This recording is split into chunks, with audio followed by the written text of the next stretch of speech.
In this video I'm gonna show you how you can improve your slice, starting in the way you hold your racket. I always like to recommend not only the continental grip here, but your hand a little bit on top of the racket, because this is gonna facilitate a lot the grip, and the hand is gonna be easier to slice. And then instead of holding like that, to open more your hands, having a little bit of space between the bottom of the racket and your grip.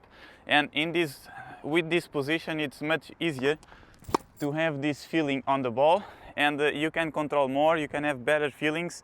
And also about the footwork, you need to understand that the footwork for the backhand or the footwork for the slice is exactly the same footwork you use for the forehand or for the backhand, as I explained in all the other videos. So first you need to understand that you need to do the split step, of course. So basically the first thing is the split step, again on your toes. I always repeat this because it's really important. So basically when you hit the ball, and then you need to do the split step to have reaction for every single side of the court and to run fast. So after the split step you are here, wide position with the racket here, and then you need to do one step to the side here. And when you do the step here, you rotate your shoulders.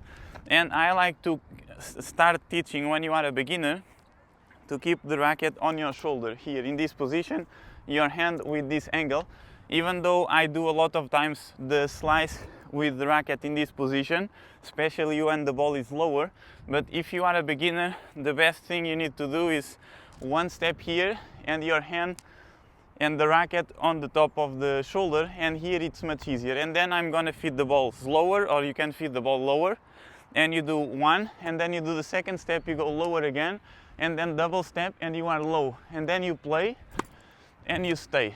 And of course, for example, here I'm showing you the final product because I'm showing you already that you need to play and move forward. But once you start, when you start, you need to do this and stay with this foot in this position. So basically you hit the ball, and even if you want to go, you cannot. It's better to stay here, and you feel that you need to go, but you cannot go.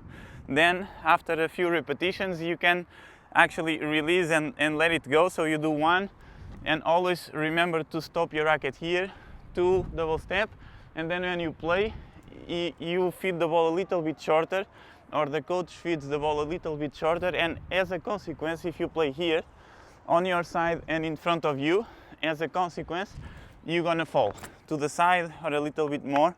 So this is a consequence of a good shot, instead of being something being something forced. So basically you play here, and as a consequence you go. This is the easiest way to do the slice. And then this is the first footwork to improve, to have a really good slice. Then also you can move to the side. So basically you do the split step, one step here, and instead of moving forward you go to the side, 2, 3, 4, and then you play. And of course you are doing this with perfect conditions, but when you play tennis sometimes you do the first position, and when you do the slice is because the ball is too much on the side, and here you do the slice. But you are working from start, so you can work with a little bit more of balance, and then when you play matches it's different. Remember, as a beginner you need to do all the progressions, and then once you get better, then you lose the balance, the ball is faster, and you need to adapt. But now you are starting, you have the time, you can perfectly do here, 2, 3, 4, and play. And then you go to the side, and then you recover, 1, 2, split step.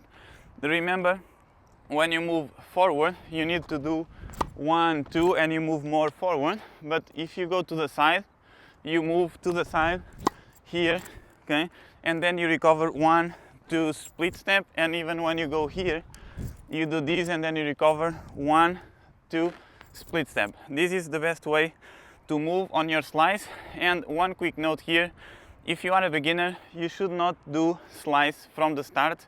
That's why I also don't mention a lot the slice, even though it's one of the best shots to use to attack with your forehand in the next shot. But if you are a beginner and you start learning the slice, first you lose your hand for the backhand, and second, just a quick short break here to say that I just launched my second online forehand course. This one is for top spin and open stance from scratch. You can work alone, no coach or no partner needed. Also mindset, and also the difference of open and closed stance, when you should use it and why. This is really a really good online course. I hope you enjoy, and I'm looking forward to get your feedback and your transformation videos. And second, you start to be a little bit lazy, because instead of moving your legs and hit the backhand here, you know that you can do just one step and then do this and hit the ball and reach. So you become a little bit lazy, and that's why I don't recommend slice exactly in the beginning of your journey. I want to mention again that this hand is actually one of the most important things. So basically your hand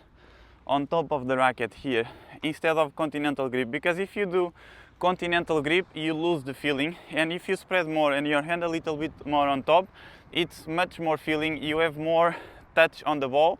And also remember, you can do either a slice here, you can do slice, but also you can do this and then shorter a little bit and do a drop shot. So you can use both. Let me just show you one more thing. Before even you start learning your slice, you can start by doing exercises like that and wait for the ball to come to you here. Wait, I'll show you again. Basically you need to do this and wait, the ball is coming back as you see here. I'll show you with another angle. You can practice this alone, and you don't need a coach. You can just do this alone. And once you start to have this feeling, so basically the ball goes through all the strings. You do this, all the strings, and this is one of the best ways to get more feelings on your slice. And then instead of going up, you go forward. And when you go forward, remember your racket, you do this. Usually we stay here in the end in the position you can even hold with the racket. What I recommend as a beginner is to finish with your racket a little bit more up, okay? Because even if you do it wrong, at least you'll be here. If you focus on finishing in this position, what's going to happen is you're going to start to finish like that, and you're going to lose the balance, the shot is going to be worse. So basically focus on being a little bit here in the beginning, and once you get this feeling, you'll see first that you have a better slice.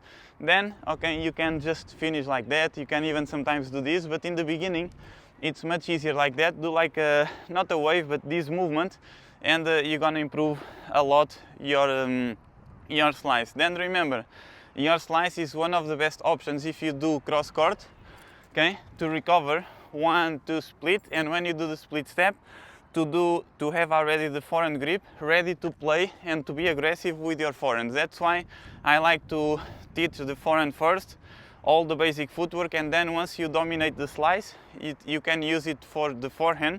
And if you mix both, you will have a perfect game, because basically you don't even need the backhand. You can just do a really good slice, the ball is going to be lower, and then the next shot you are already here with your forehand grip, ready to attack and to accelerate with your forehand basically. And then you can just decide where you want to play the ball, and it's gonna be much easier. Just one quick thing, I just want to say that I just launched the second edition of my ebook. I already correct some of the, I just changed some pictures because I was putting text and pictures and then quotes, and then I put all the quotes in the end, as some of you mentioned, and I actually like it more like that. And also I had a footwork masterclass with I think in English is 19 minutes with all the footwork you need to play tennis. So this include for free in the ebook. If you already bought in the first edition, I sent you for free already. So if you didn't receive, you can text me or email. If you didn't buy yet, it's a great opportunity, because you can learn not only all the footwork as a player, but also if you are a coach. You never learn this anywhere. You need to have experience with high competition. So it's one of the most valuable things. And this ebook was sold already in 37 countries. My goal is to reach every single country. So if you buy, or if you're gonna buy, don't forget to buy. And also I mentioned in the ebook, if you buy, you read and you send me your feedback with text and video, you can get one call with me, 30 minutes or 45 minutes, where you can discuss more in details your technique, and you can improve even more. And the goal is again to start building a community and to interact more with you. So I hope you enjoy. I hope you enjoyed this video. If you have any doubt, let me know in the comments below, and I'll see you in the next video. Thank you.